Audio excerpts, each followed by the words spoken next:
into detail today, but if you have some questions, I can direct you to some other talks that I usually give where all this is outlined, how that works. You can stabilize the grid with them, and that works just perfectly when you look at the numbers and the possibilities, and we're currently working on the technology. You could even take out electricity off the batteries, usually referred to as vehicle to grid. So not grid to vehicle, smart charging, but vehicle to grid. This is a smart grid service that you can provide, and this will allow us to offset some portions of bioenergy because the batteries are large enough to really do that. So this is the entire future that we see. And we are convinced because we know that everything exists that we need. Probably not to the price or in the quantity that we want to have, but we know everything is there to do it. And we are willing to set out. So the three phrases, it's reduction, efficiency, and renewables, are very simple. But if you do not have the first 30 minutes of my talk in the back of your mind, if you do not believe that there is a gigantic energy and economic problem that we are facing, then you are not willing to change anything. You think, well, it worked fine for me for the last 50 years, and therefore it will work fine for me for the next 50 years. According to everything that we see, all the numbers that we have studied and collected, it is absolutely impossible that the system that we live in today will continue for the next 50 years. And most of the indicators show that it will not even continue the way we think it will continue for the next 10 years.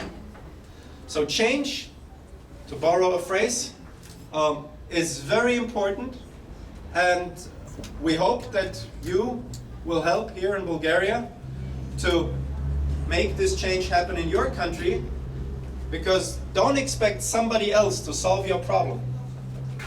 If you have a problem, it's your duty to solve it. Don't wait for somebody to come along and do it. You have to get active.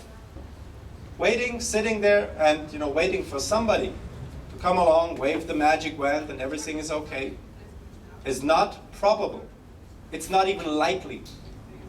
And therefore, get out, get active, and I hope that the last 70 minutes were of any value to you and that I could speak good enough so that you could understand me, and if you have questions, then I'm willing to answer them. Thank you very much.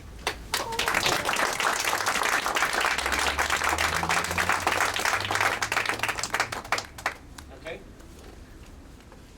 You? I have just one tiny comment about this scheme on the left-hand side and the right-hand side, and there is one thing missing on the right-hand side calculation, and this is the driver or cyclist who needs to eat as well, and no matter if it's bread or potato, it also eats, and no matter how efficient is the bike, the walker also eats.